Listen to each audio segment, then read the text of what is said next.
الله الرحمن الرحيم.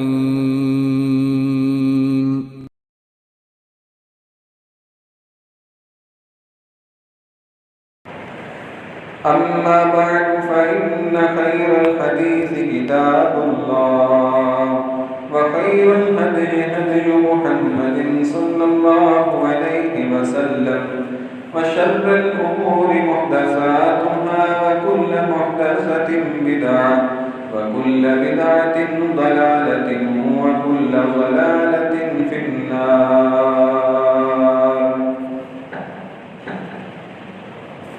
اللهم صل على محمد وعلى آل محمد كما صليت على إبراهيم وعلى آل إبراهيم إنك حميد مجيد. اللهم بارك على محمد وعلى آل محمد كما باركت على إبراهيم وعلى آل إبراهيم إنك حميد مجيد. رب اشرح لي صدري ويسر لي أمري واحلل عقدة من لساني يفقهوا قولي. وقال الله تعالى في القرآن المجيد والفرقان الحميد: يا أيها النبي قل لأزواجك وبناتك ونساء المؤمنين يدنين عليهن من جلابيبهن ذلك أدنى أن يعرفن فلا يؤذين وكان الله غفورا رحيما. وقال الله تعالى في مقام آخر: وإذا سألتموهن متاعا فاسألوهن من وراء حجاب ذلكم أطهر لقلوبكم وقلوبكم. وقال النبي صلى الله عليه وسلم: صنفان من النار لم أرهما: قوم معهم صيات كأذناب البقر يضربون بها الناس، ونساء كاسيات عاريات مميلات مائلات رؤوسهن كأسنمة البخت المائلة لا يدخلن الجنة ولا يجدن ريحها وإن ريحها ليوجد من ميسرة كذا وكذا. رب اشرح لي صدري ويسر لي أمري واحلل عقدة من لساني يفقهوا قولي. وقل رب أعوذ بك من همزات الشياطين وأعوذ بك رب أن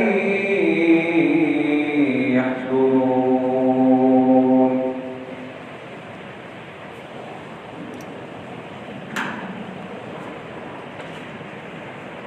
ہر قسم کی حمد و ثنا کبریائی بڑائی عبادت اللہ وحدہ لا شریک کے لیے خاص ہے۔ درود و سلام ہو آقا دو جہاں، امام الرسول، امام اعظم،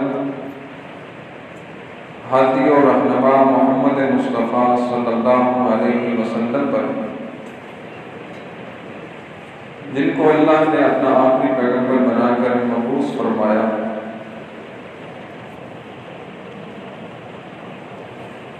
حضرات سامعین،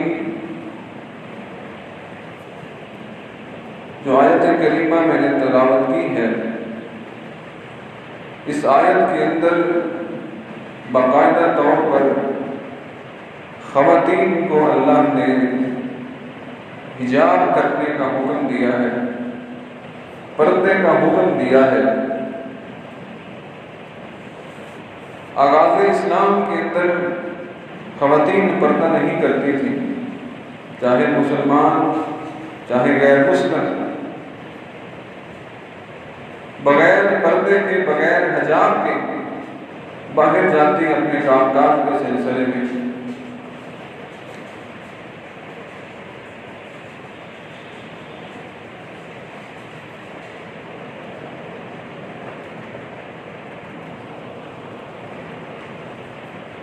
حضرت عمر رضی اللہ تعالی عنہ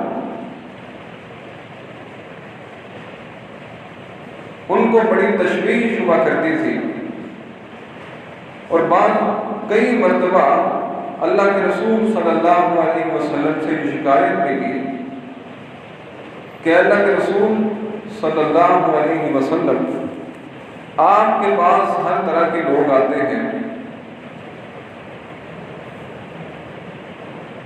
اچھے بھی اور برے بھی، منافق بھی مسلمان بھی، تو ازواج مطہرات آپ کے سامنے ہوتی ہیں، ان کے سامنے آتی ہیں، آپ کم از کم چلو عام مسلمان عورتوں کو تو نہیں، لیکن ازواج مطہرات کو کہیں کہ وہ پردہ کر کے ان کے سامنے آیا کریں۔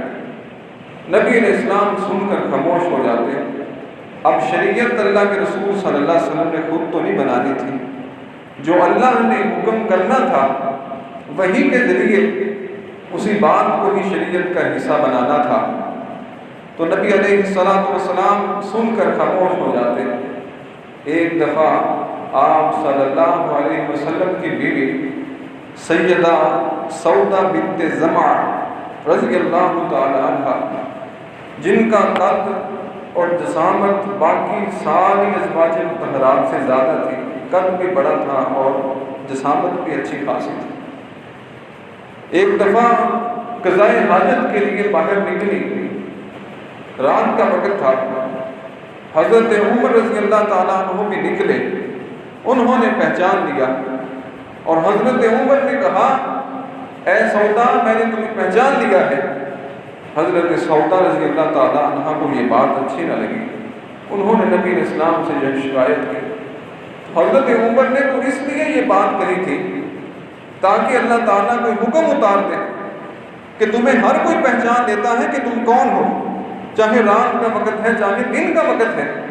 حضرت عمر رضی اللہ تعالیٰ عنہ کے کہنے کا مقصد صرف یہی تھا کہ یہ نہ کہو کہ تمہیں کوئی خبر نہیں ہے کسی کو، ہر کسی کو معلوم ہو جاتا ہے کہ تم کون ہو، لہذا میں چاہتا ہوں کہ تم پردہ کرو، لیکن نبی علیہ السلام خاموش تھے یہاں تک کہ اللہ کا حکم آ جائے۔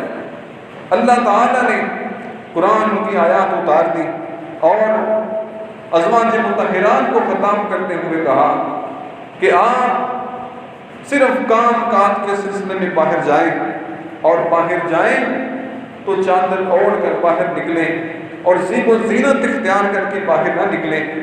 بالکل حضرت عمر تو یہ چاہتے تھے کہ کوئی عورت بھی گھر سے باہر جائے ہی نہ، لیکن حضرت عمر کی یہ خواہش تو پوری نہ ہوئی، لیکن اتنی خواہش ضرور پوری ہو گئی۔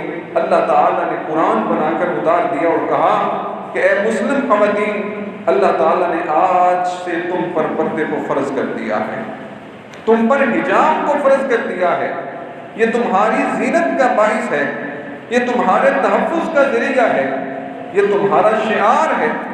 عورت کا معنی ہی چھپانے والی چیز ہے۔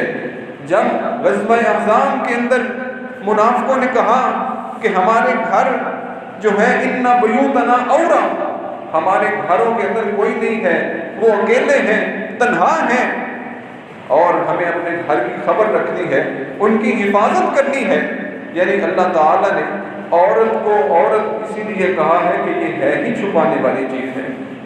جب یہ اپنے آپ کو چھپائے بنا لوگوں کے سامنے ظاہر ہو جاتی ہے، اس کی عصمت اور اس کی عزت اسی دن سے ختم ہونا اور کم ہونا شروع ہو جاتی ہے۔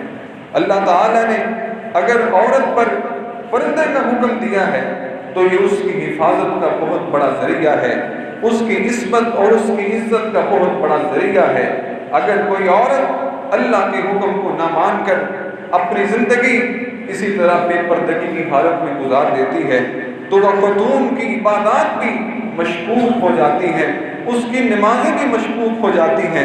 نبی علیہ السلام نے فرمایا کہ وہ خاتون جو چادر اوڑھ کر نماز ادا نہیں کرتی، اپنے بالوں کو چھپا کر نماز ادا نہیں کرتی، اللہ اس عورت کی نماز کو قبول ہی نہیں کرتا۔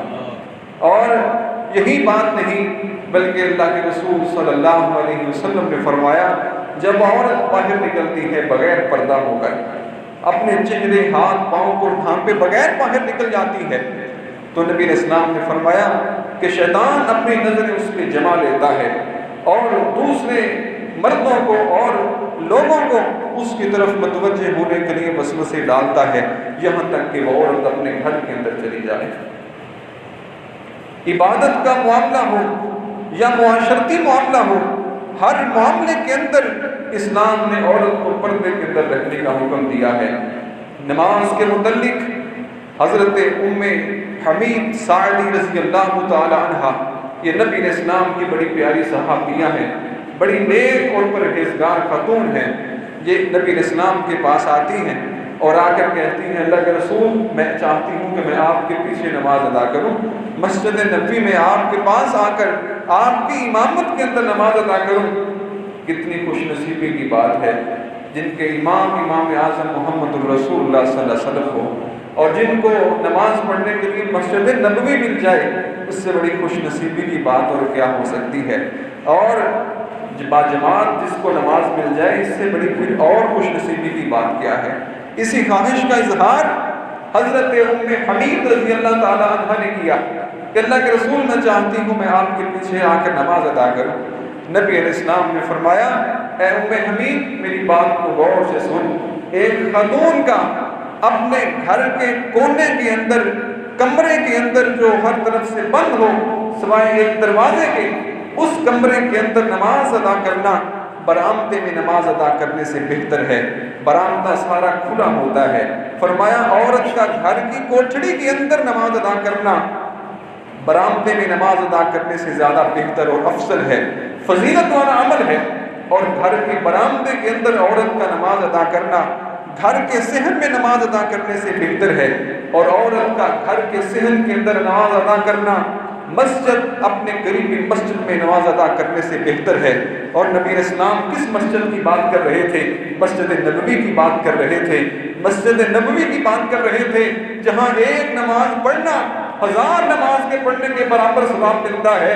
فرمایا کہ عورت کا جس قدر چھپ کر وہ اللہ کی عبادت کرے گی، اپنے آپ کو نگاہوں سے بچا کر، غیر محرم کی نگاہوں سے بچا کر اپنے آپ کو عبادت کے لیے وقف کر دے گی، اللہ تعالیٰ اس کی عبادت کو اتنا ہی زیادہ اجر و ثواب سے نواز دے گا۔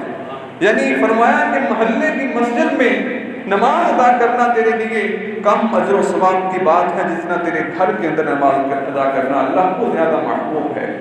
اور فرمایا کہ جامع مسجد جو بڑی مسجد ہوتی ہے، اس مسجد میں نماز ادا کرنے سے زیادہ ثواب تیرے لیے تیرے محلے کی مسجد کے اندر نماز ادا کرتا ہے۔ یعنی عورت جتنی کھلتی چلی جائے گی، جتنی باہر کو نکلتی چلی جائے گی، اس کی عبادت کے اندر اتنا ثواب کم ہوتا چلا جائے گا۔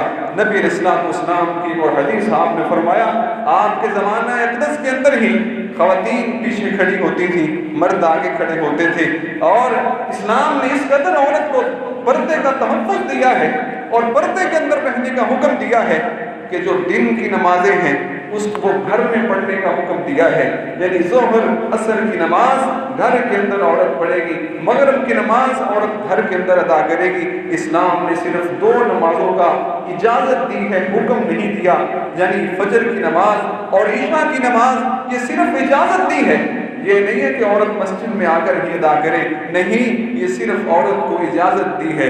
اگر وہ مسجد میں آنا چاہے نماز پڑھنے کے لیے تو اجازت صرف مغرب عشاء کی نماز اور فجر کی نماز ہے۔ جب اندھیرا چھا جاتا ہے عورت چھپ جاتی ہے، پردے کے اندر چلی جاتی ہے۔ اسلام نے اتنا تحفظ دیا ہے، اتنا حجام کرنے کا حکم دیا ہے کہ اپنی عبادت کے معاملے کے اندر بھی کسی قسم کی کوئی رعایت نہیں کرتی۔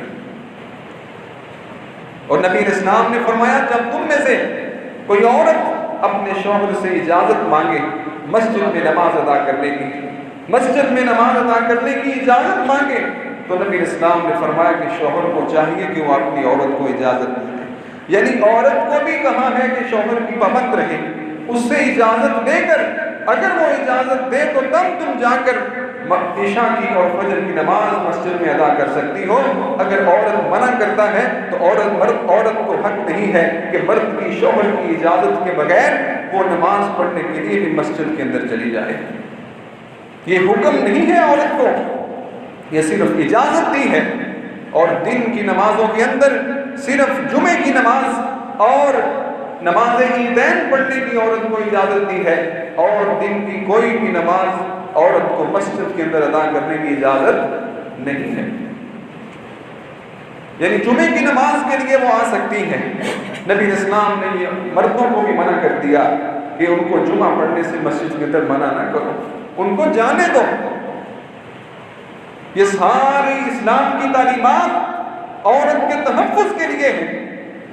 ایک صحابی نے اللہ کے رسول صلی اللہ علیہ وسلم سے کہا، اے اللہ کے رسول، میرا نام فلاں غزوے کے اندر لکھا گیا ہے، لیکن میری عورت، میری بیوی وہ حج کی تیاری کر رہی ہے، اب میں آپ کے ساتھ غزوے پہ جہاد کے لیے جاؤں یا اپنی بیوی کے ساتھ اس کا محرم بن کر حج کرنے کے لیے جاؤں؟ ایک طرف جہاد جیسے عظیم عبادت ہے، ایک طرف عورت کے ساتھ صرف جانا ہے محرم بن کر۔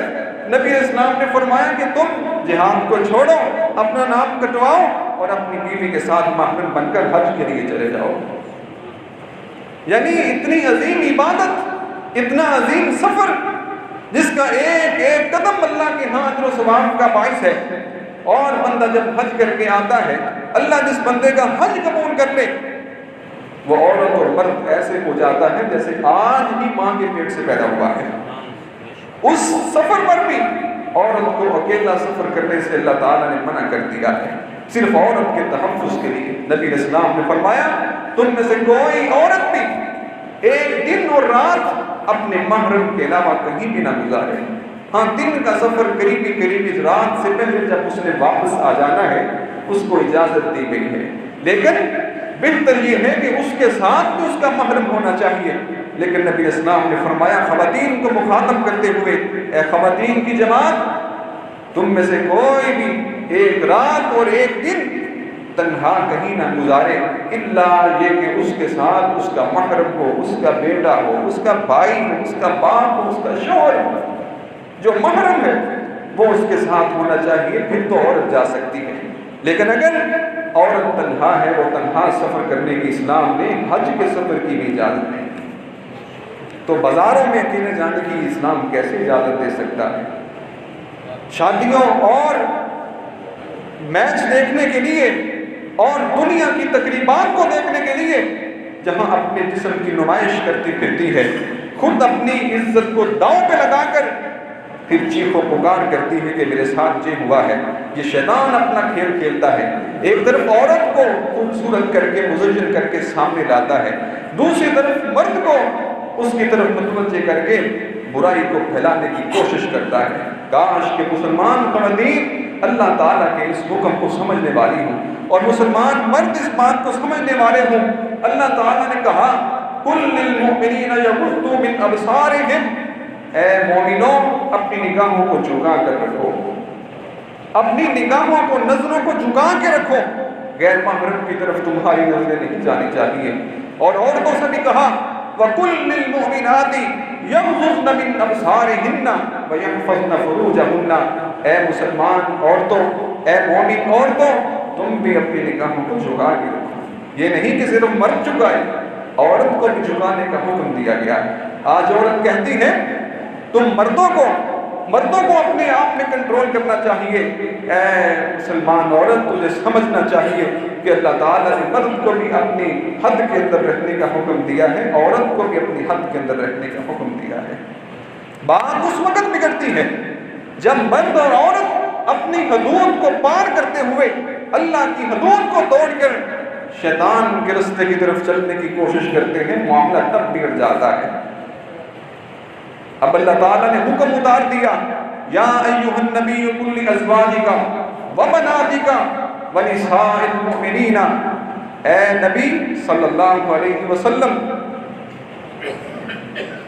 اپنی بیویوں سے کہو، اپنی بیٹیوں سے کہو، اور مومنہ عورتوں سے کہہ دو، یدنین علیہن من جلابیبہن، اپنے اوپر جلاب اوڑھ لیا کرو۔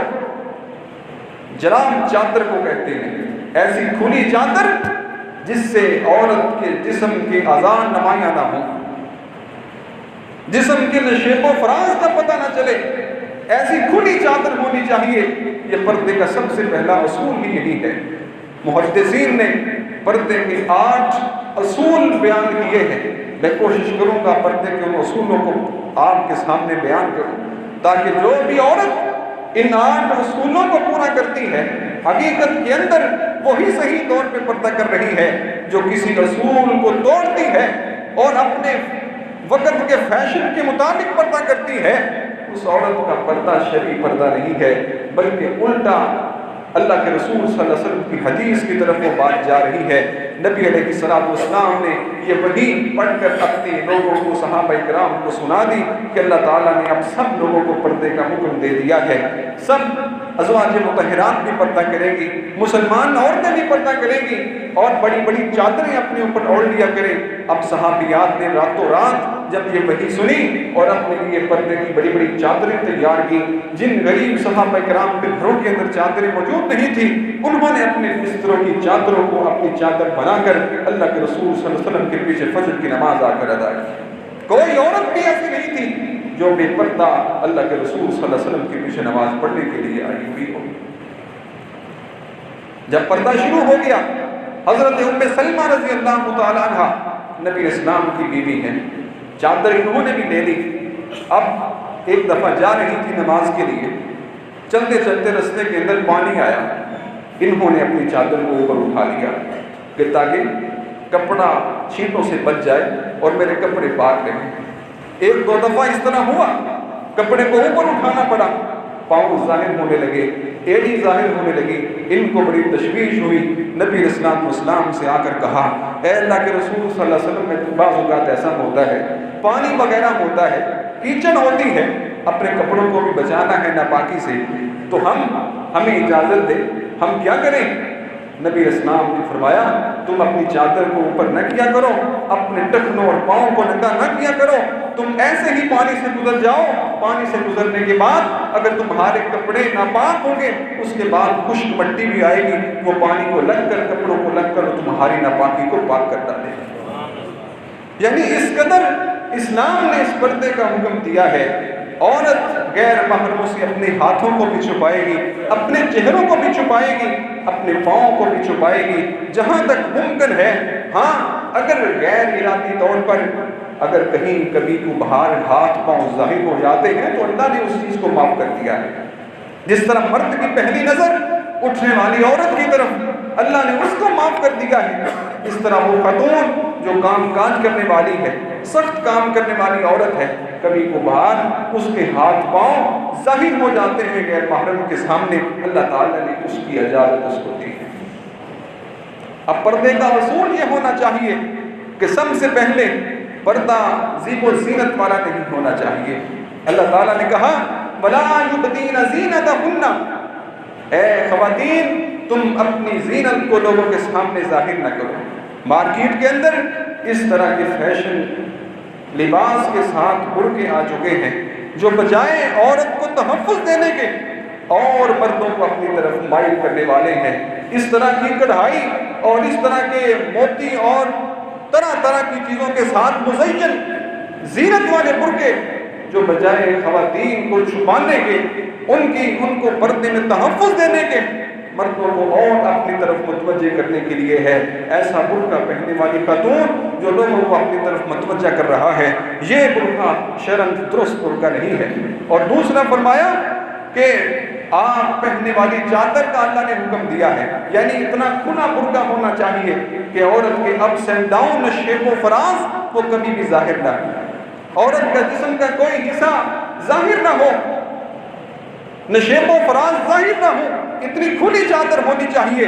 تنگ لباس اور تنگ برقع پہننے والی عورت پردہ نہیں کر رہی، الٹا لوگوں کو اپنی طرف متوجہ کر رہی۔ تیسرا فرمایا کہ کھلی چادر یعنی مکمل طور پر پاؤں تک جو ڈھانپنے والی، سر سے لے کر پاؤں تک اس کو ڈھانپنے والی، تو یہی پردہ درست ہے۔ اور نبی اسلام نے فرمایا کہ جو آدمی مرد یا عورت شہرت کا لباس پہنتا ہے، شہرت کا لباس پہنتا ہے تاکہ میں لباس پہن کر لوگوں میں مشہور ہو جاؤں اور اس طرح کا قیمتی لباس پہنوں، دل کے اندر یہ خیال ہے کہ میں لباس پہنوں گا مشہور ہو جاؤں گا، لوگ میری تعریف کریں گے۔ اللہ کے رسول صلی اللہ علیہ وسلم نے فرمایا ایسا لباس پہننے والی مرد یا عورت اللہ قیامت والے دن ان کو ذلت کا لباس پہنائے گا، ذلت کا لباس پہنائے گا۔ لباس پہنے اچھا، لیکن دل کے اندر یہ بات قطعاً نہیں ہونی چاہیے کہ میں لوگوں کے دل مشہور ہو جاؤں، لوگ میری تعریف کریں میرا لباس دیکھ کر۔ پھر فرمایا کہ عورت کے برقعے کے اوپر خوشبو نہیں ہونی چاہیے۔ نبی علیہ السلام نے فرمایا کہ وہ خاتون جو خوشبو لگا کر باہر نکلتی ہے، چاہے وہ نماز پڑھنے کے لیے جا رہی ہے، چاہے وہ کسی تعزیت پہ جا رہی ہے، کسی نکاح پہ جا رہی ہے، کسی بھی کام کے سلسلے میں جا رہی ہے، جو خوشبو لگا کر نکلتی ہے، اللہ کے رسول صلی اللہ علیہ وسلم نے فرمایا وَهِيَ زَانِيَةٌ وَهِيَ زَانِيَةٌ وَهِيَ زَانِيَةٌ، فرمایا کہ وہ زانی۔ اسلام نے مرد کا بھی تحفظ کیا ہے، عورت کا بھی تحفظ کیا ہے۔ جہاں مرد کو خوشبو سے فتنے میں جاننے کا خطرہ ہے، عورت کو خوشبو استعمال کرنے سے منع کر دیا ہے۔ جہاں مرد کے آنکھوں کے فتنے کے اندر گرنے کا خدشہ پیدا ہوا، اسلام نے عورت کو پردے کا حکم دے دیا۔ جہاں اسلام نے مرد کو اپنی عورت کی آواز کے ذریعے فتنے میں گرنے کا خدشہ دیکھا تو عورتوں کو حکم دے دیا تم غیر محرم کے سامنے میٹھی میٹھی اور بڑے آرام لہجے کے ساتھ اور میٹھے لہجے کے ساتھ بات نہیں کرنی، بلکہ کڑک دار آواز کے ساتھ بات کرنی ہے۔ اگر غیر محرم کے ساتھ کوئی کام ہے، بات کرنے کا کوئی ضرورت پیش آ گئی ہے، تو فرمایا کہ مسلم خواتین کو چاہیے کہ وہ کڑک دار آواز کے ساتھ، گرج دار آواز کے ساتھ بات کریں، تاکہ کسی کے دل کے اندر کوئی بیماری پیدا نہ ہو۔ اللہ تعالیٰ نے ازواج مطہرات کو بھی حکم دیا وَإِذَا سَأَلْتُمُوهُنَّ مَتَاعًا فَاسْأَلُوهُنَّ مِنْ وَرَاءِ حِجَابٍ، جب تم میں سے کوئی چیز مانگنے کے لیے تمہارے پاس آئے، اے عورتوں جب تمہارے پاس کوئی چیز مانگنے کے لیے تمہارے پاس کوئی آئے، فَاسْأَلُوهُنَّ مِنْ وَرَاءِ حِجَابٍ، تو پردے کے پیچھے ہو کر ان کو چیزیں دو، ان کو سامنے بٹھا کر اور ان سے گفتگو کر کے ان کو چیز مہیا نہ کرو، بلکہ پردے کے ساتھ، حجاب کے ساتھ ان کو چیز دے دو۔ جب یہ آیت اتری تو حضرات صحابیات نے، ازواج مطہرات نے اپنے گھروں کے سامنے پردے لٹکا دیے۔ صحابیات کی دیکھا دیکھی ازواج مطہرات کو دیکھ کر عام صحابیات نے بھی پھر اپنے گھروں کے سامنے پردے لٹکا دیے تاکہ کوئی آئے پردے کے پیچھے ہو کر ہم اس کو چیز ادا کریں۔ اب اللہ نے کہا اس کا کیا فائدہ ہے؟ ذَلِكُمْ أَطْهَرُ لِقُلُوبِكُمْ وَقُلُوبِهِمْ، لینے والے کے لیے بھی پاکیزگی ہے، دینے والے کے لیے بھی پاکیزگی ہوگی۔ اگر اس طرح کا معاملہ اختیار کیا جائے گا تو لینے والے کے لیے بھی پاکیزگی ہے اور دینے والے کے لیے بھی پاکیزگی ہے، دونوں اپنی عزت کے اندر محفوظ ہو کے رہ جائیں گے۔ اب عورت کو پردہ کس سے کرنا ہے اور کس سے نہیں کرنا؟ 12 رشتہ دار ایسے ہیں جس سے عورت نے پردہ نہیں کرنا ہے۔ سورہ نور کے اندر اللہ نے اس کے احکام بیان کیے ہیں کہ خامن سے، باپ سے، سسر سے، حقیقی بیٹے، ستیلے بیٹے، بھائی، بھتیجے، بھانجے، رضائی باپ اور رضائی بھائی، رضائی بیٹے، یہ 12 رشتہ دار ایسے ہیں جس سے عورت نے پردہ نہیں کرنا۔ اس کے علاوہ کوئی بھی رشتہ دار ہے، کوئی بھی لوگ ہیں، چچا کا بیٹا ہے، خالہ کا بیٹا ہے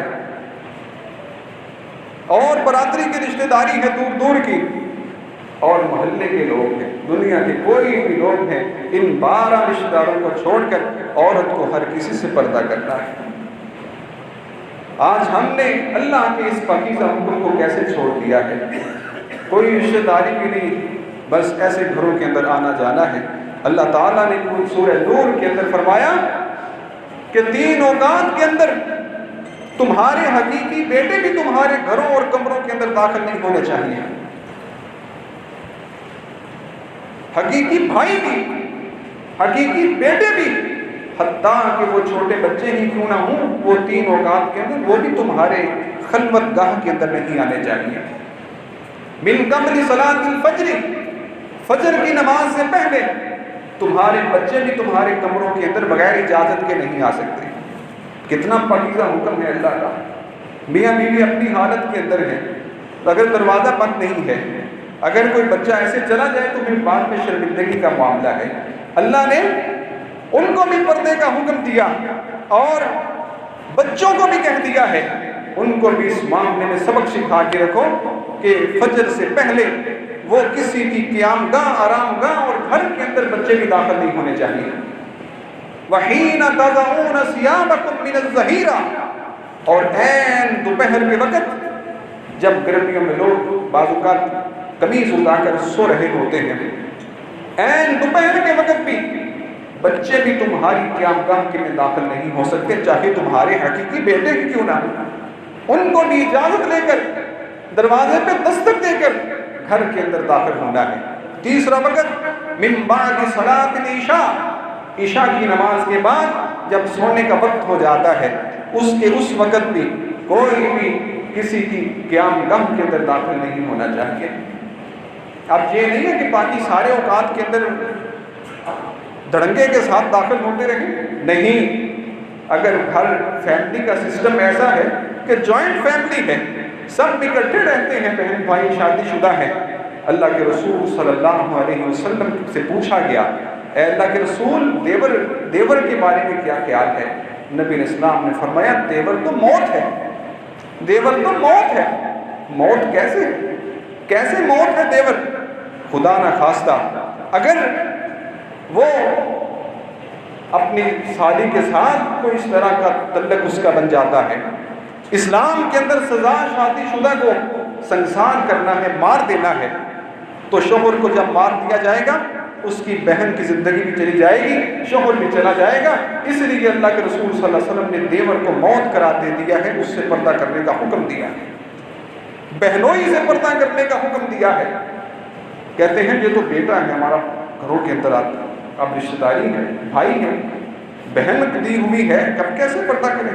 اللہ کے رسول صلی اللہ علیہ وسلم نے بہنوئی سے، دیور سے، جیٹ سے پردہ کرنے کا حکم دیا ہے۔ اور چچا کے بیٹے، خالہ کے بیٹے، ان سے پردہ کرنے کا حکم دیا ہے۔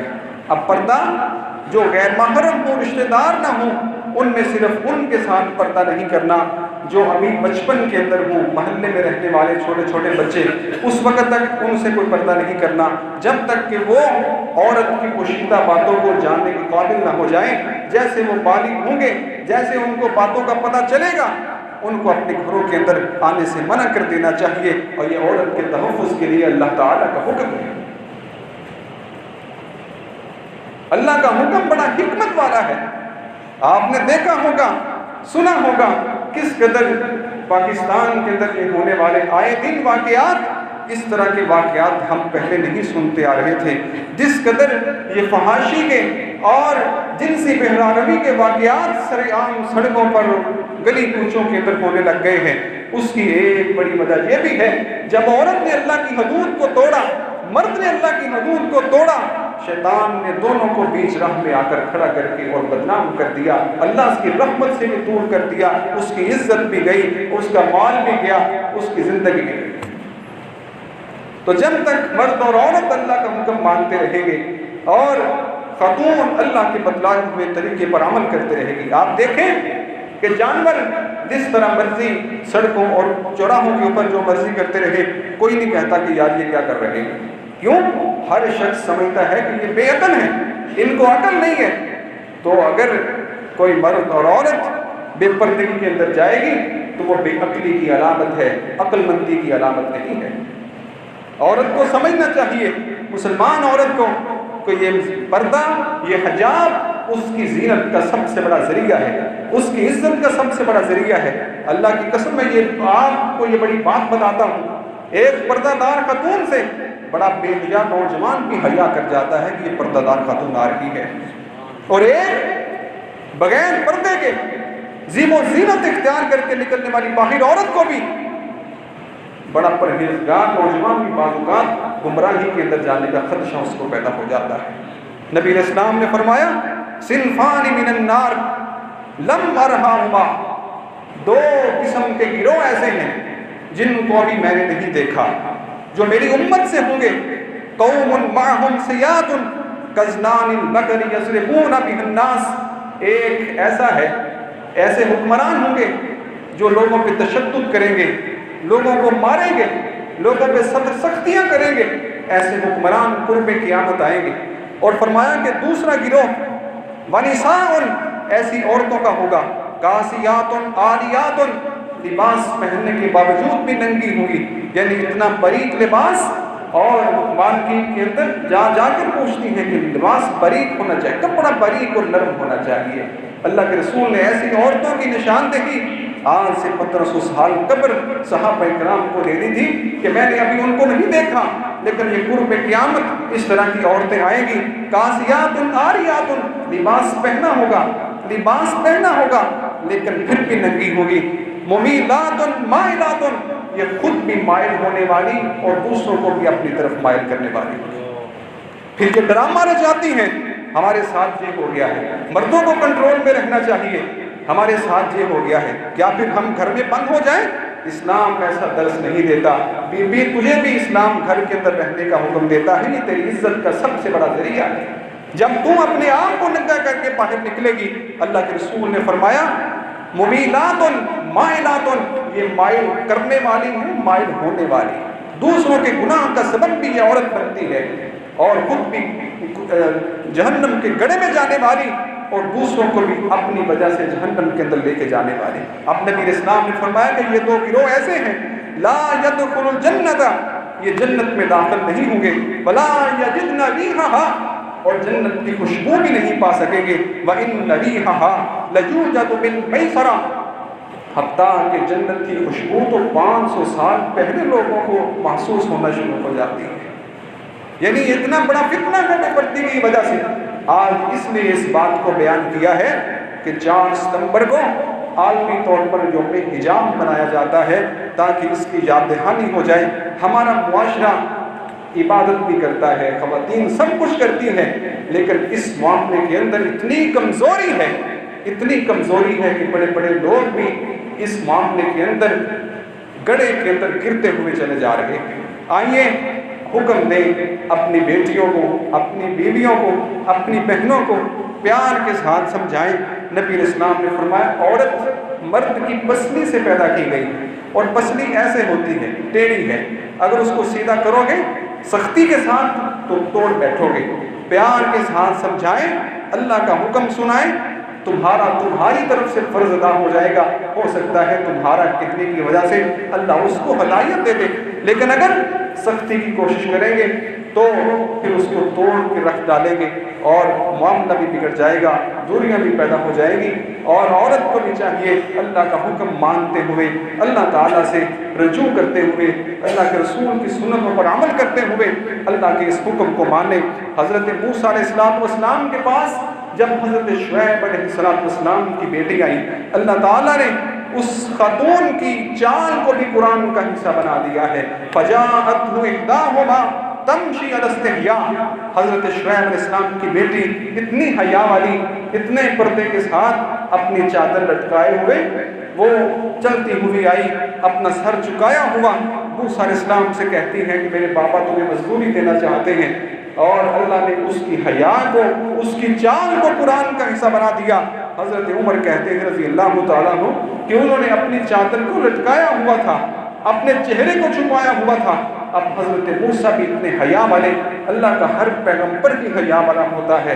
حضرت موسیٰ علیہ السلام نے فرمایا آپ میرے پیچھے چلو، میں تمہارے آگے چلتا ہوں، یہ نہ ہو کہ کہیں تمہارا آگے چلنے سے تمہارے جسم کے اعضاء، تمہارے جسم کے نشیب و فراز ظاہر ہوں۔ میں تمہارے آگے چلتا ہوں اور تم مجھے بتاتے جانا کہاں رستہ ہے، میں آگے چلا پہنچ جاؤں گا۔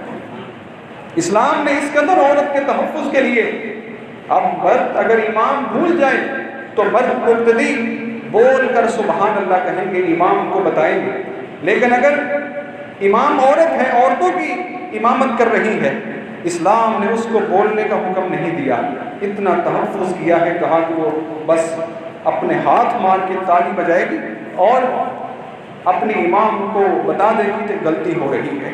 یہاں بھی عورت کو اتنا تحفظ دیا ہے۔ اب عورت عورت مردوں کی امامت کے اندر تو نماز پڑھ سکتی ہے، لیکن عورت مردوں کی امامت نہیں کرا سکتی، اذان نہیں دے سکتی۔ وجہ یہی ہے کہ اسلام نے عورت کو حد درجہ عزت، عصمت اور تحفظ کے ساتھ رہنے کا حکم دیا ہے، اتنی عزت دی ہے اللہ تعالیٰ نے اپنے دین اسلام کے اندر۔